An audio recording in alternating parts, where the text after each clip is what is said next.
Oh, say, can you hear? Yet another red light. Well, I'm gonna spill all the secrets you're holding about the spaceships up there and the aliens down here and all history, which is totally fake.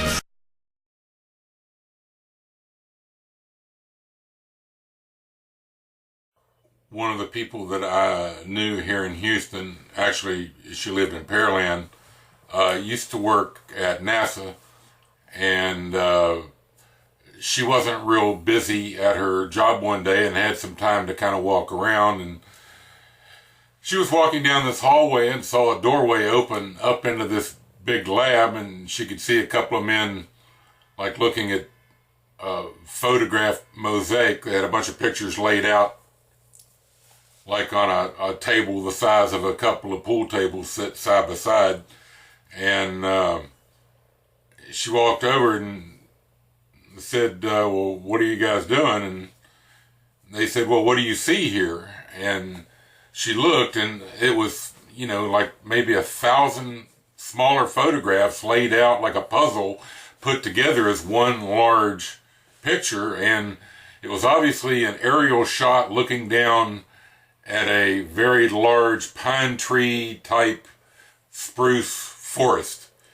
And then in one spot she saw this round circle, like a UFO, sitting on the ground in the middle of this forest. And she looked and said, well, what is that there on the ground? And he says, no, look at it, it's not on the ground. And she looked and realized that it was probably 100 feet or so above the trees, floating in the sky. The picture that they were looking at was looking almost directly down on top of it. But it was creating a shadow, so it definitely was above the trees. And she said, holy cow, that looks like a UFO. And the engineer said, well, I'm not supposed to say that looks like a UFO, so I don't know what that is. And she said, well, what are you doing with these photographs? And she said, our job was to put this mosaic together, all this puzzle of pictures together as one large picture, and remove any objects like this. And all of a sudden she realized exactly what he was saying, and figured she had probably not better be in this lab, and turned around and said, well, that's real interesting, and walked away and walked back out of that room and never walked back down that hallway again. I thought of another interesting thing. I don't know whether this is necessarily alien related, but it is, or secret technology related maybe.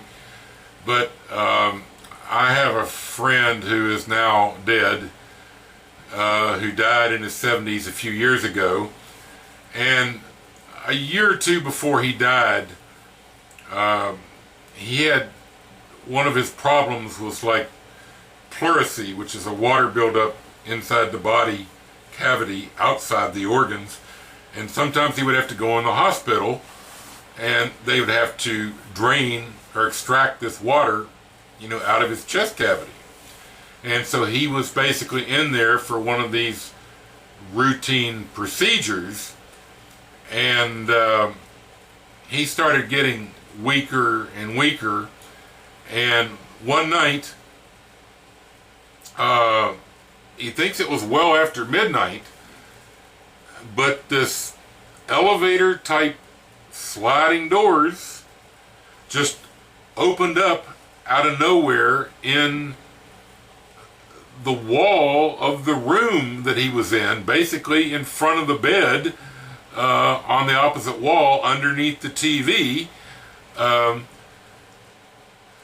It's just two doors just magically appeared and slid open, and these two men wearing, it seems like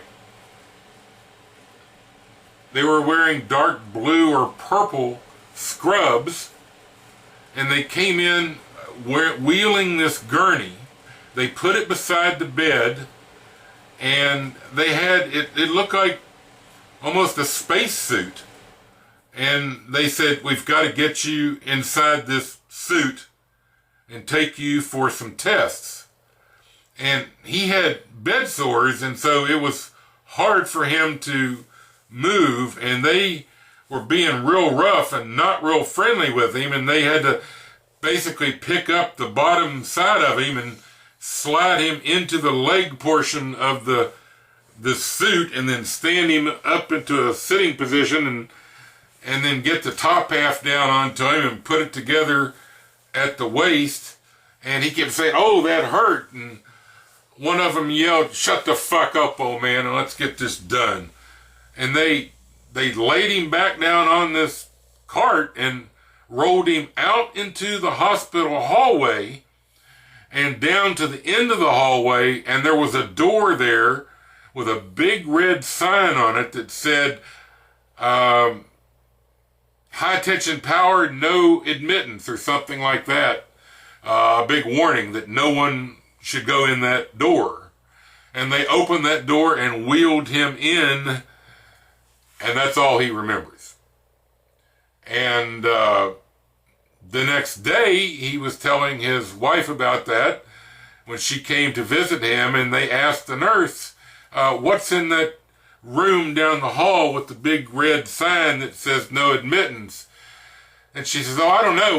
We've never been in there." She said, "I've been here 7 years and no one's allowed in there. It doesn't have anything to do with the hospital. It has to do with the power company or something."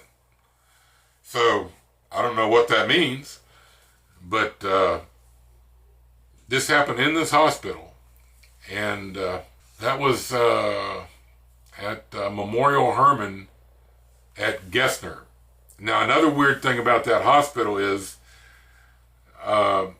maybe 10 years ago or so, it went from a small 2 or 3 story hospital to like a 20 or 30 story building. It is huge. I don't know where that gigantic influx of money came from, but the building has a strange structure. Not quite geodesic, more like a diamond or 3-dimensional star shape at the top. And in different situations, different employees around the building have been asked why that's there, what is it, what's it for, and they've gotten like 5 or 6 different answers, and nobody seems to know for sure what it's there for. Also, close to the building, like within 100 yards, there are structures over on the highway that appear to be copper rods with some sort of device inside it, maybe about 3 feet square at the bottom, going up 20 or 30 feet as high as the interstate overpass. And they appear to be at specific corners or distances from this building with this star structure at the top. And it's just really strange, and no one really seems to have an answer for that. Don't know what's going on there. But there's been other people that have been in that hospital that say they don't like the care. It appears to be scary, I guess you could say. And Jerry had a couple of different things occur. The doors opening in the bedroom in the wall was the strangest, and he was wide awake. The only thing he was on at that time was an antibiotic, and so there wasn't anything altering his mind, and he certainly wasn't asleep because he was in pain. So don't know what's going on there. And also, like I said, the men that came in were wearing dark blue or purple scrubs, and they don't wear scrubs that color in that hospital at all. None of the other medical staff was wearing anything that color still today. So that's a strange one. Don't know what was going on, but it definitely happened. And he left that hospital within 2 days after that because he didn't think he was going to survive. His kidney strength went from the 80% down to 10% in less than 48 hours, and he realized if he stayed in that hospital any longer, he probably wasn't going to make it. And he got a hold of his wife and said, I don't care what you have to do, get an attorney, get me the hell out of this hospital or I'm not going to make it. And they had him out of there within 24 hours and got him home to his house, and he started receiving some better care there from other people, and he survived that event. Say, can you finally Start telling us the truth. Protect our civil liberties and all war?